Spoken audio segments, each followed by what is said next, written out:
Shalom saudaraku, Bapak Ibu yang ada di rumah. Kita berjumpa di ibadah tengah minggu. Selamat sore, selamat kita berbakti kepada Tuhan. Kita bersyukur kepada Tuhan karena kebaikan Tuhan selalu ada di dalam kehidupan kita. Kita siap memuji nama Tuhan, kita siap mengagungkan nama Tuhan. Haleluya. Haleluya.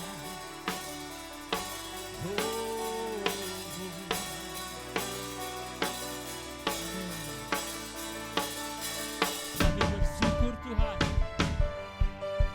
Kami mau memuji dan menyembah Tuhan. Glory. Glory, haleluya.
Firman Tuhan, kita akan menerima berkat Tuhan.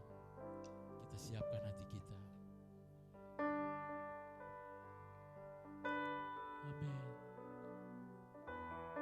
Inilah hati kami Tuhan. Glory, haleluya.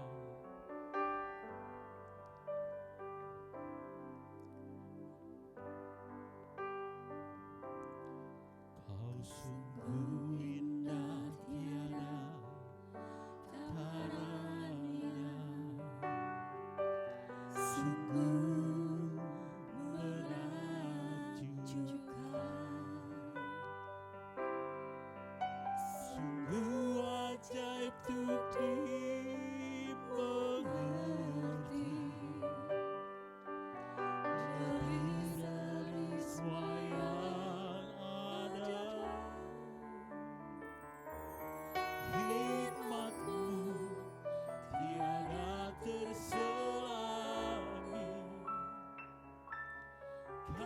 kasih-Mu dalam tak terduga. Kau sungguh indah tiada taranya, mulia dan berkuasa. Ku kagum hormat akan Engkau, ku kagum hormat akan Engkau.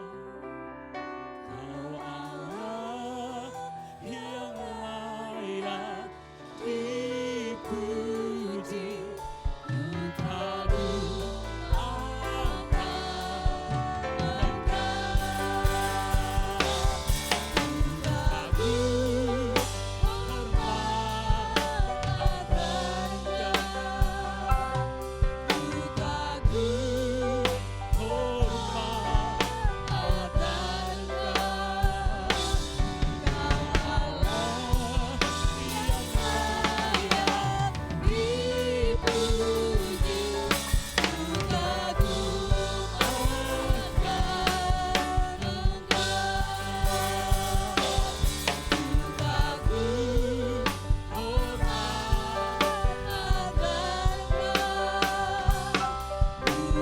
Kami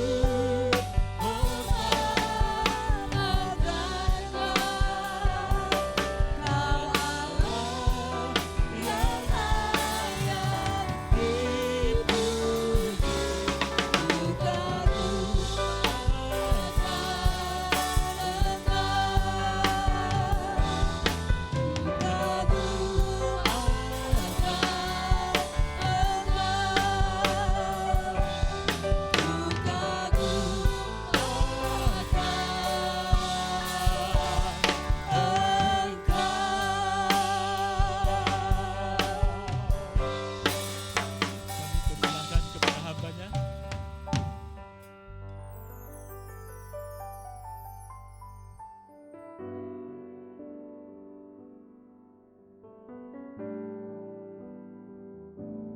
Shalom, puji Tuhan. Akhirnya kita kembali boleh tayang untuk kita boleh menikmati anugerah Tuhan lewat kebenaran firman Tuhan. Mari Bapak Ibu sudah kita tundukkan kepala, kita berdoa.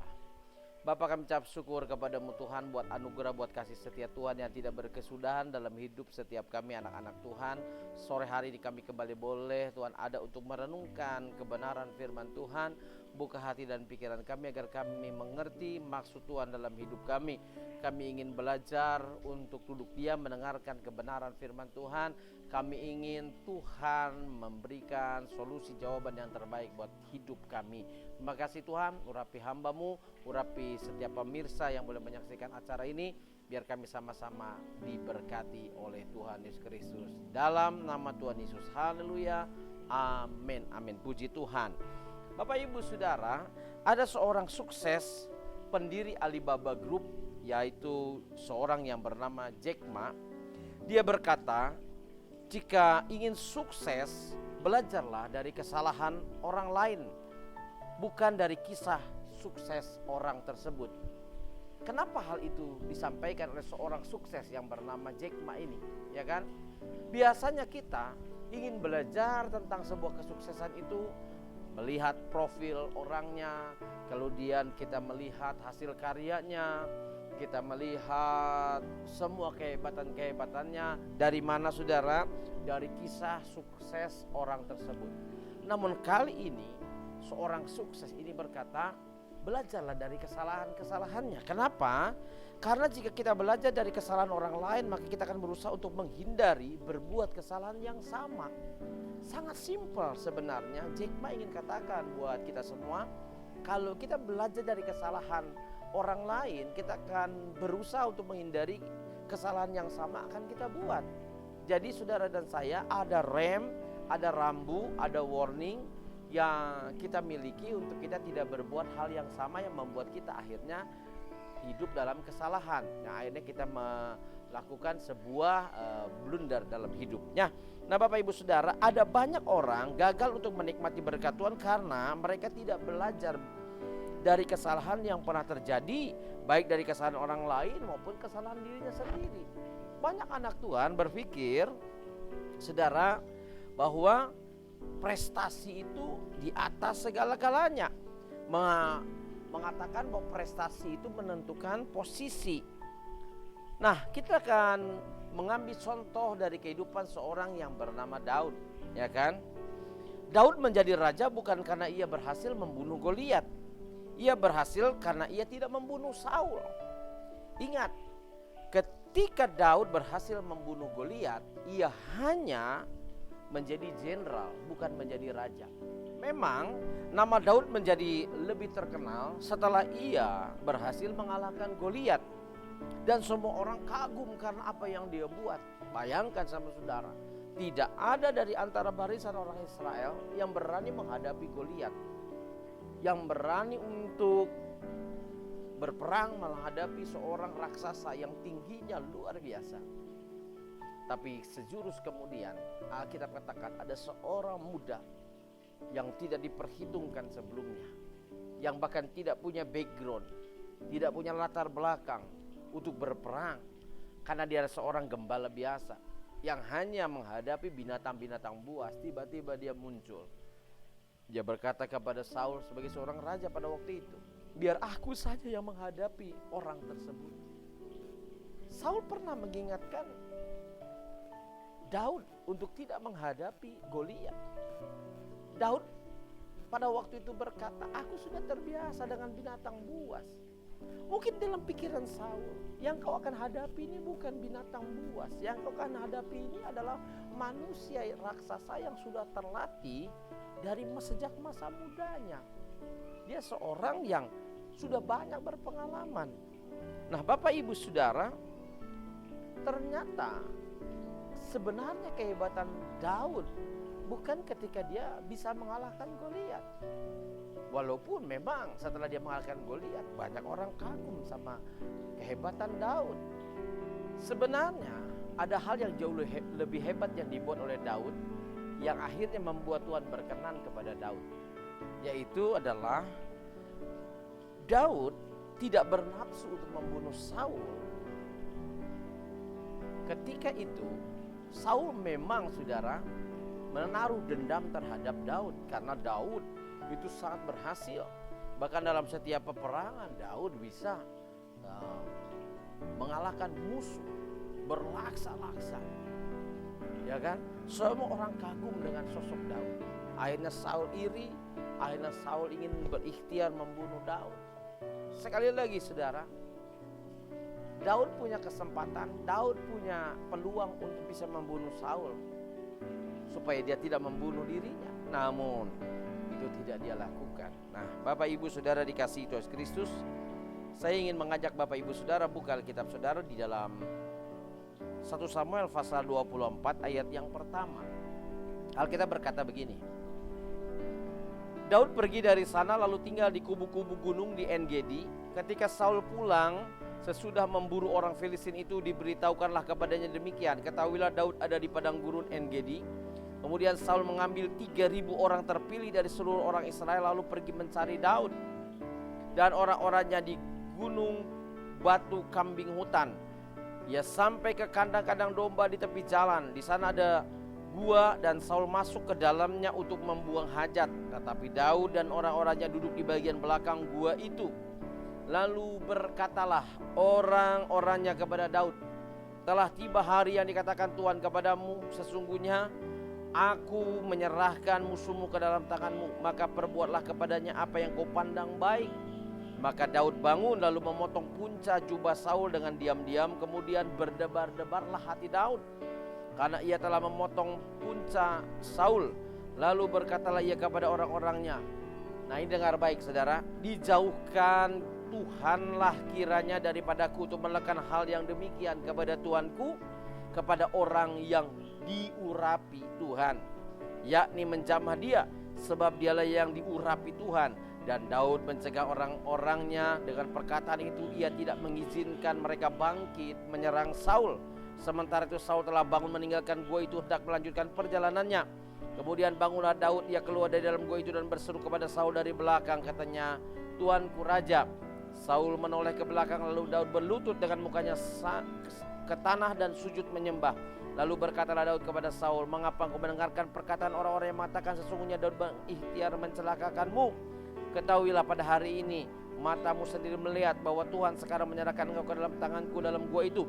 Ada orang yang telah menyuruh aku membunuh engkau, tetapi aku merasa sayang kepadamu, karena pikirku aku tidak akan dengar menjamah Tuanku itu, sebab dialah yang diurapi Tuhan.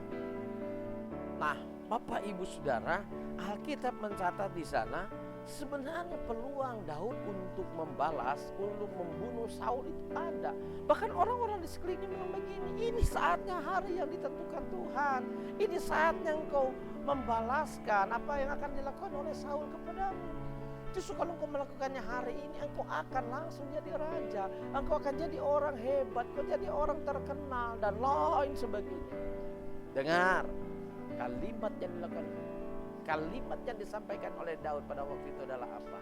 Sekali-kali aku tidak akan menjamah orang yang diurapi Tuhan. Ini kehebatannya. Dia menunggu waktu Tuhan. Dia menunggu sampai apa yang Tuhan inginkan dalam hidupnya terjadi. Dia tidak ingin tergesa-gesa. Dia tidak ingin gegabah dalam melakukan sebuah tindakan. Saudara,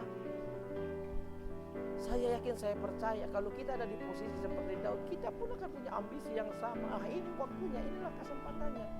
Ada banyak orang seringkali punya pikiran bagaimana cara menjatuhkan orang, bagaimana merusak karir orang, bagaimana mencelakakan diri orang lain.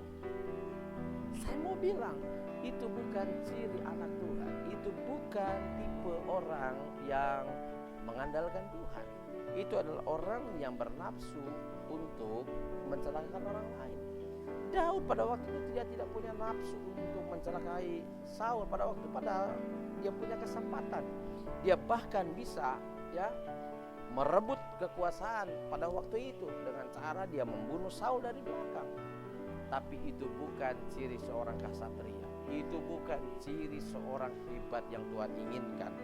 Saudara, saya mau bilang buat setiap kita semua, apa yang dikerjakan Daud itu lebih luar biasa dibanding dia berhasil membunuh seorang yang bernama Goliat.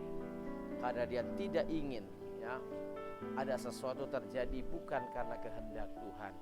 Saya mau berdoa buat Bapak Ibu Saudara. Saya mau sampaikan buat Bapak Ibu Saudara, jika ada di pikiranmu ada pikiran hanya untuk merusak orang lain, menghina orang lain, membuli orang lain, menjatuhkan karir orang lain, membuat orang lain susah, membuat orang lain harus menderita, ingat, jauhkan itu semua. Saya mau berdoa buat saudara supaya apa? Saudara punya hidup harus apa? Harus jadi berkat, harus jadi contoh yang luar biasa.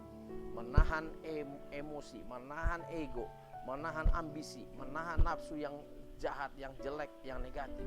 Itu jauh lebih baik. Ya kan? Daud tahu posisinya. Saul adalah seorang yang diurapi Tuhan. Dia tidak mau menjamah orang yang diurapi Tuhan.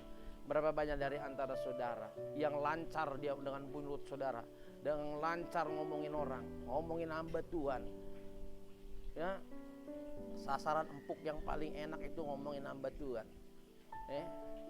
Hamba Tuhan masuk ke kafe, mau minum, mau beli sesuatu, wah, hamba Tuhan ini nggak tahu diri. Orang masuk di tempat sederhana, dia masuk di kafe. Nah, hamba Tuhan, ya kan, pakai baju agak keren sedikit, katanya hamba Tuhan harusnya hidup sederhana. Hamba Tuhan pakai cincin, katanya harusnya buat beli makanan, ngapa beli cincin. Hamba Tuhan pakai jam, waduh, jamnya mahal. Padahal mungkin jam, cincin, atau baju sekalipun mungkin dikasih sama jemaat, dikasih sama orang. Kita sudah berpikiran negatif thinking. Hamba Tuhan pakai kacamata, dibilang aduh hamba Tuhan sok gaya-gaya pakai kacamata. Padahal kan kalau nggak pakai kacamata mana bisa lihat jemaat. Muka saudara nggak akan kelihatan sama saya mesti pakai kacamata. Saya itu kan saya jadi lebih keren, ya kan? Nah, saudara, kadang kita ini selalu negatif thinking.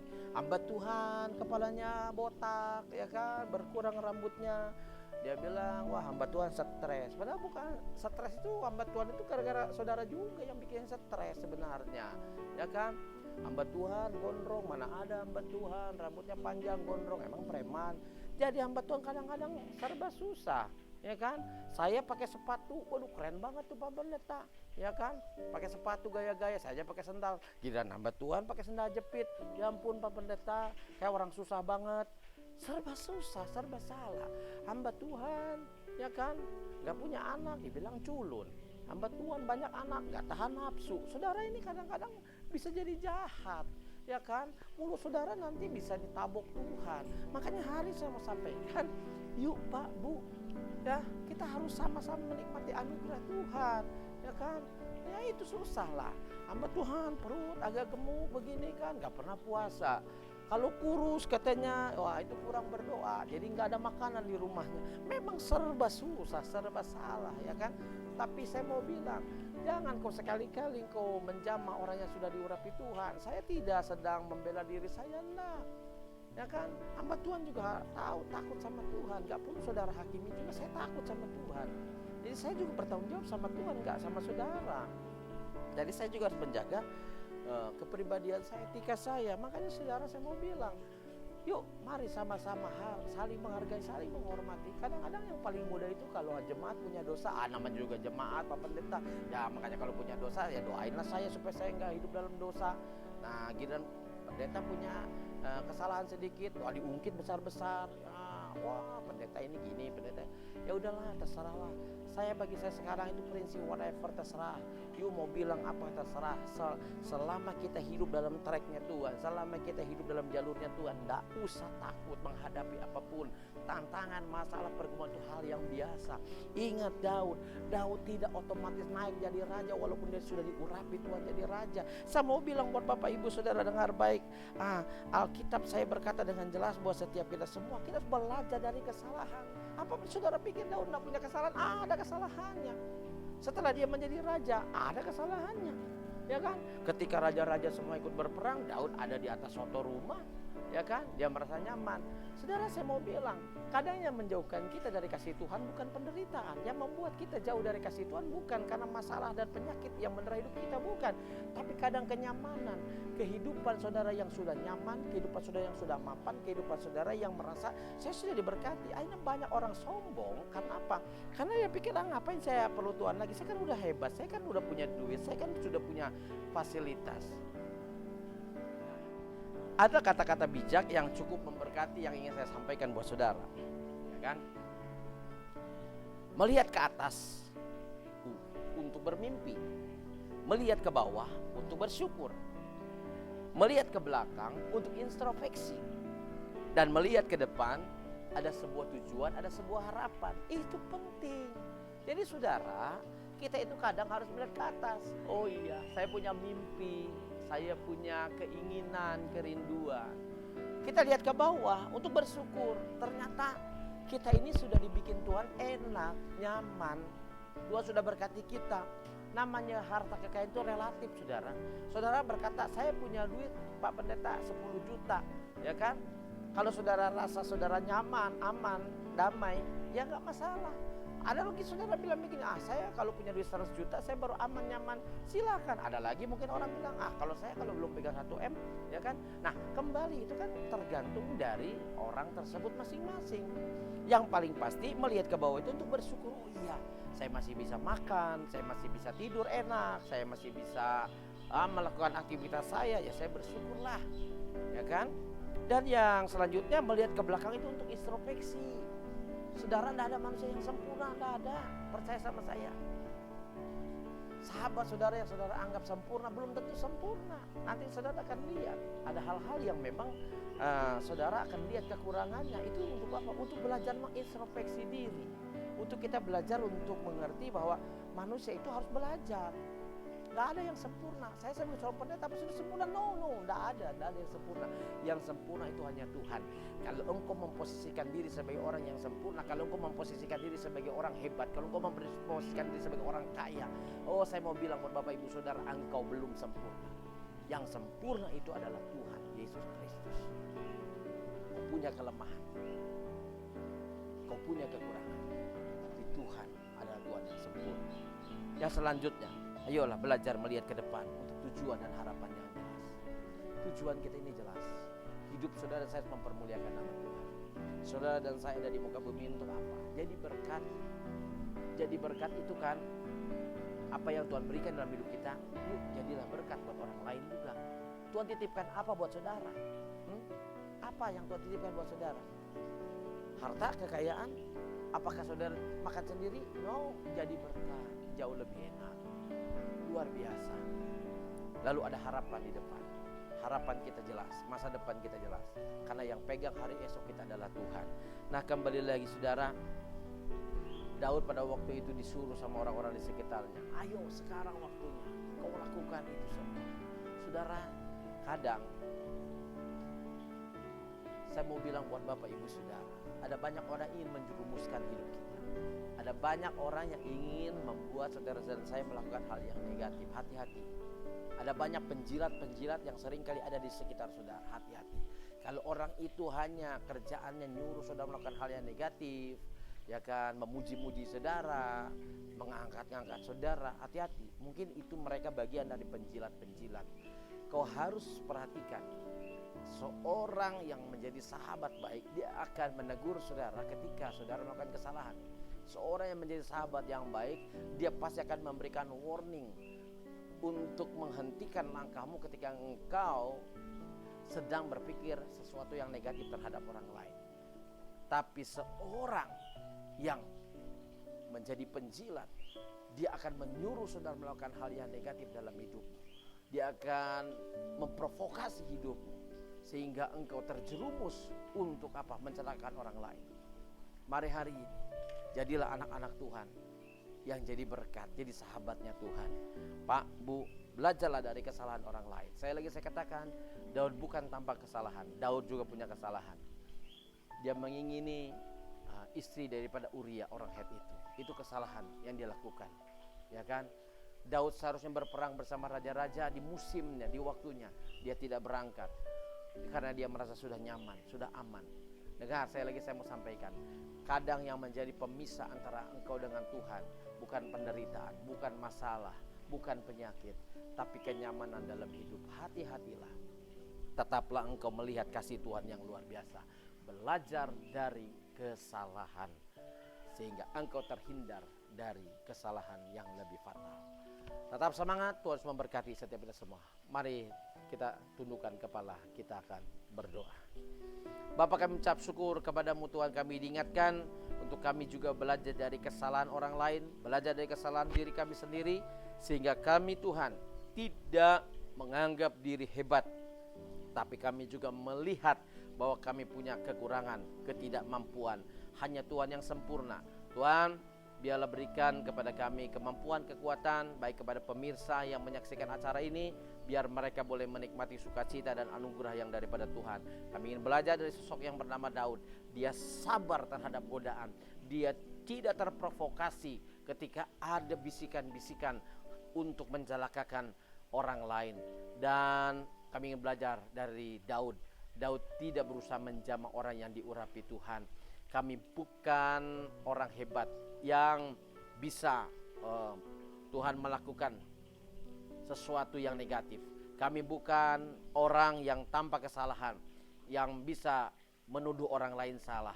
Kami hanyalah manusia biasa yang tentunya ingin disempurnakan dalam hidup. Tuhan, belajar dari semua hal ini. Kami ingin hidup kami dimampukan oleh Tuhan, karena kami punya Tuhan yang hebat. Mari Bapak Ibu Saudara, kedangkan tangan saudara di depan Tuhan, arahkan mata hati saudara kepada Tuhan. Sekarang terimalah berkat dari Allah Bapa, sukacita, damai sejahtera dari Tuhan Kristus, biarlah menurut Roh Kudus yang mulai saat hari ini sampai selama-lamanya di dalam nama Tuhan Yesus. Haleluya. Amin. Amin. Amin.